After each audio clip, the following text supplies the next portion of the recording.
Make a lot of noise for Karen Stone.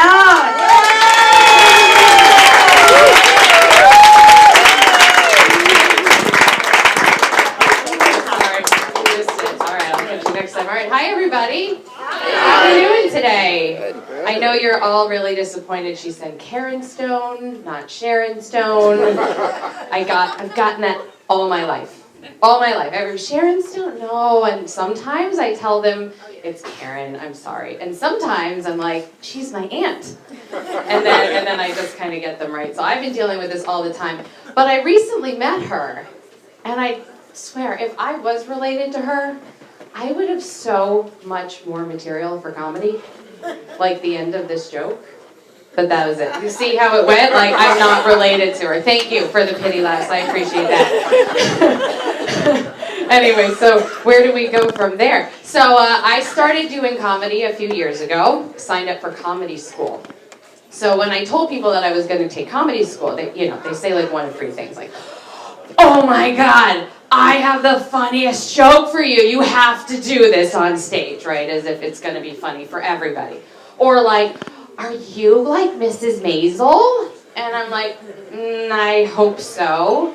And then, yeah, so it just didn't happen like that. But comedy school, I will tell you, is for three different people, right? They either know that they're funny, and they just need some help crafting their jokes and learning how to present, or they are trying to find the funny, right? And so comedy school, they learn how to tell the jokes. Or they just need therapy.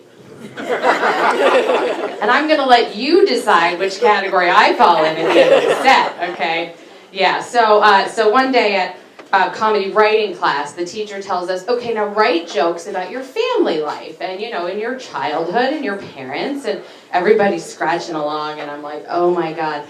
There's one story that's coming to mind, and all I could think is that time that my parents took me and my brother to our family friend's house for Christmas. Now, we're Jewish, so this was a really big deal, right? So all I remember was Santa came, he called our names, we got gifts, and then he ended and he called my mom. He called her name, right? Exactly. So I tell the joke exactly like that during class. Exactly. There was no laugh. So the teacher said to me, that's not funny. And I go, I know. I am the child of two accountants, and one of them is a professor. I was born comedically challenged.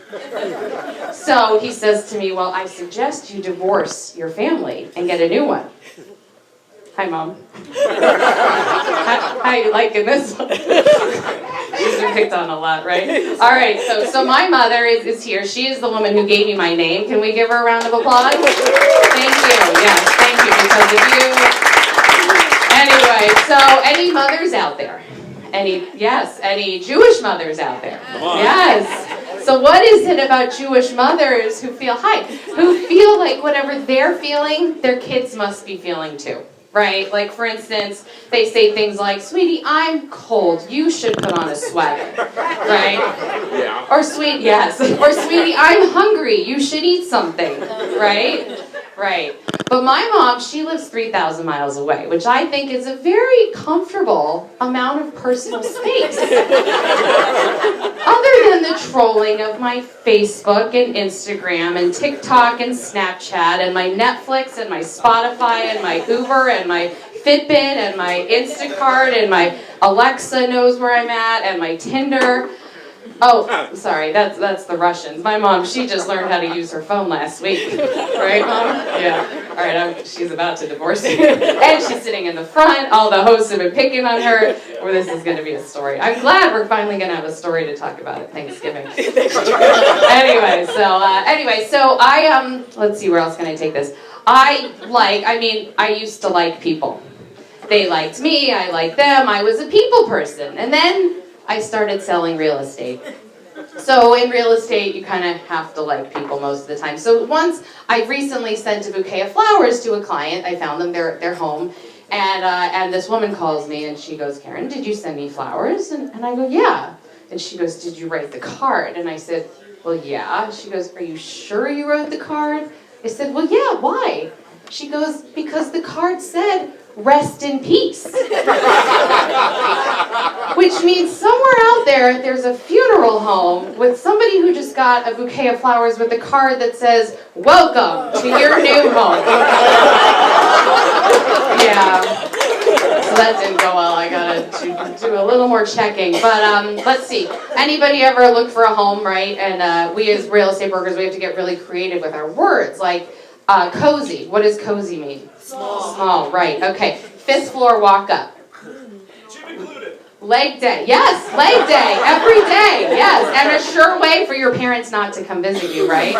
How about Jersey City views? I'm sorry. Wow, screwed that one up. Hudson River views. You're in Jersey. Yes, all right. Sometimes you screw them up. How about when an apartment has one window and faces a brick wall? It's a closet. It's pin drop quiet. There you go. Okay. So anyway, so we also have to get very creative with how we get clients and how we sell apartments these days, because not everything is on like $1 million listing. So I saw this recently on a subway, and I saw that it worked, so I tried this. Here's how it went. Excuse me, ladies and gentlemen. I'm sorry to bother you on your commute home. I'm not hungry. I could use a drink. I have an apartment I can't seem to sell. It's 250 square feet. It's on 83rd and York. Very convenient. It's got an elevator that works sometimes. It's pin drop quiet. And it's got an efficiency kitchen and bathroom condo. Does anybody know what that means? It means you can flip your pancakes while you're sitting on the toilet. And all we're asking is $800,000. And the seller just told me he is willing to accept multiple types of payment. You could pay with a Metro card. An unlimited is better. You could pay with a Pinkberry card if you got at least 10 stamps. How about a Blockbuster card? Anybody want to make an offer? All right, anybody, that is my time. You tell me which category I fall into. Thank you so much. Thank you, Karen Stone.